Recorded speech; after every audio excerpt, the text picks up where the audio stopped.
Oni su verovali to, proći će sve. Nikome ništa, znate i to. Pocenili su FBI. To. Možda priča kako hoćete, gadna policija, mislim, ima svoju istoriju, ima moć veliku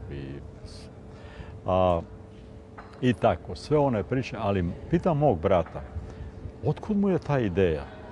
Kaže, pamtim ovo, kad ste izišli sa suđenja, nekad vam je dao presude sudija, tebe su odmah odveli sporedna vrata u ćeliju, a mi smo izišli u hodnik i Kavaja je išao sa mnom. Nekad smo nađeni krivim. I Kavaja mu je rekao, majko im njihov, zapamtit će oni Kavaju, pisat će ceo svet o nama. Ja sam prvi čovjek na teritoriji Sjedinjenih Američkih Država koji je poveo borbu protiv komunizma s pištoljom, bombom, puškom. Recimo jednog prijatelja koji je mnogo umniji od mene, Sava Rakočević, s kim sam se uvek savjetovao. Nevjerovatno misao, ja uvijek šalim se sa njim. Kažem, vi Moračani, kralj Nikola, on je spevao da imate oko i pod dljoke mozga, više nego cela Crna Gora ili tako to. Ali uvijek je bio pravo. Ali ja sam to radio ono što on kažem iz detinjstva, ona sećanja. Pa onda pogibije Andrej Lončarić. Znate čoveka, nisam znao njegove poslove, nisam ga pitao, nisam kvalifikovan da ga pitam. Ali kogod dođe odavde, nikad ga pitao nikoga, da li si ti dečko udbaše, treba ti 500 franaka, treba ti ovo, svakom je dao. Ovo čovjek je plemić i to. Ali kod mene osvetničke misije nisu me napustile. Znate, borite se kao duhovnik, sveštenik da to ne radite. Ja sam to negdje rekao, pitao me Associated Press. Kako možete govorite, kaže, o osveti, o ubistvu, a čitate Novi Zavet? Kažem, da, okrenite drugi obraz. A šamaran sam, ja imam samo, kažem, jedno lice. Neko savlada to koji ima previše duhovne snage. Etika i zlo. I konfrontacija dobra i zla. To je jedan lanac, jedna karika zlo, druga ona dobro. Ljudska priroda nesavršena. To je moja knjiga, ova posljednja, baš o tom pitanju. A nekada, znate, ona Njegoševa uvijek mi muti mozak. Zločinjete odlazali se braniti, tu zločinstva nema nikakvoga. Kaže, dobro je on to rekao u teškim mukama. Čak i on nije verovao u to, ali u tim mukama sa Turcima nema ti spasa, mora da se borimo. Ja verujem u to. Treba opraštati, ne treba činiti zlo, treba voljeti neprijatelja. On dolazim do zaključka. Bog može da čeka, on je večan, a mi smo privremeni. I tu pobrkamo pojmove između fizičkog, privremenog i večnog, trajnog, duhovnog. A i kad preovlada ona fizička strana, bez obzira koliko se borimo da budemo pravični, to je u drugom redu, kako bih rekao. I to ne znam koliko vremena to uzme da se čovjek promeni, nekad se i nikad ne promeni, znate. I to, uvijek ja jednom sam napisao ovako, koliko god da bežimo od one jabuke, one Adamove, uvijek smo ispod neke njene grane i uvijek čujemo šapat zmije. Neko od nas umakne, ali mnogi od nas su tu. Ta psiha ljudska, te strahote. Ja nekad probam kažem, hvala Bogu da je Bog ovako ustrojio, da se živi privremeno, jer kad bi se živjelo mnogo duže, a zlo je u ovom svijetu mnogo jače, kao da bi nestalo dobrih ljudi u ovom svijetu. Bilo bi pravi pakao. Ima dosta pakla ovdje po Dostojevskom unutar duše čovjeka, ali u ovom vidljivom svijetu to je strahota. Jer na mene uvijek buni ta priroda, znate. Su stvoreni po slici i prilici Božjoj.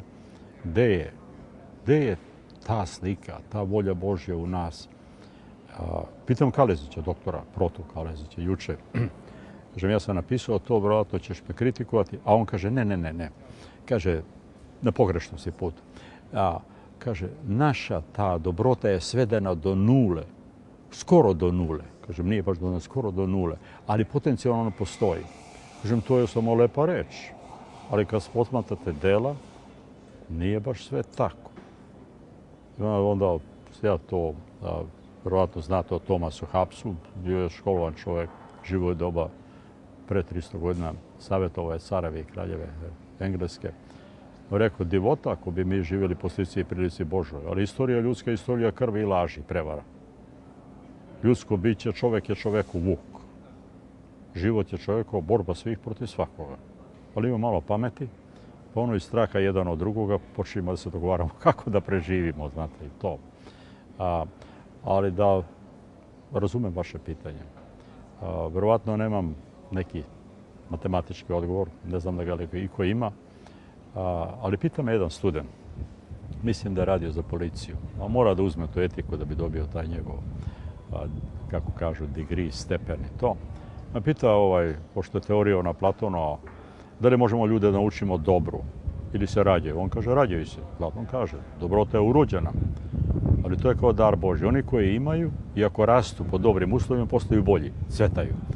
A oni koji tu uopšte nemaju, nikad od njih nema dobrota. Oni su već ti glumci. Onda tu postoje pitanje, pa zašto je Bog nekima dao, a nekima nije dao. To je težak problem, znate. Ali šta preovladava kod čoveka? Taj pojam, da li čovjek živi da jede ili jede da živi? Mi kažemo onu drugu, moramo fizički, pošto postojimo u telu, to je kuća duše. Ali kad to prevagne i duša postane sluga, ili razum ljudski, da to uprostim malo, nije isto, ali da uprostim, kad razum ljudski postane sluga životinskom u nas, onda su tu problemi. Ja nisam imun tome, ono što sam radio, sve je to. To je to. Ono malo nekad u životu što sam se na nekoga ovako sažalio, po nekoj neprijatelji. Pokušao sam ja da volim neprijatelje. Čak i nekom sanjao sam ovoga što me je otkucao, pa šta bi radio kad bi ga sreo? To je jedna beda ljudska. Ja bih ga zagrlio i rekao mi, nek ti je prosto i od mene od Boga. Tačno, ne glumim. A nekad sam mislio, nije loše da se uhvati pa da se obesi. Da ga obese ljudi. I onda pravite analizu. Taj moment sam propustio. Da li bi bilo dobro da je to uspjela ta akcija, da poginu 50 ljudi? Drugo je pitanje koliko bi mi dobili da bi ubili na robijeva, nema smrtne kazne. Ja lično, mene bi grizla savest, ja znam od tih 50 da je pola veze nemaju. Ni sa čim. Za mene nije bitno da neko pravi genocid. Za mene je zločinac koji ubije jednu nevinu dušu. Ne treba milioni, 6 miliona, jednu. Ja kažem da ja budem deo toga. Ne, čak sam rekao, baš hvala ovome. Onako, to ne smete ni da kažete, to sam rekao, baš dobro radio. 7 godina je loša stvar, ali je dobra škola. Nekome treba teži udarac da se osvesti, nekome blaži. A ono drugo, sa pragmatične tačke gledišta, propusti su veliki.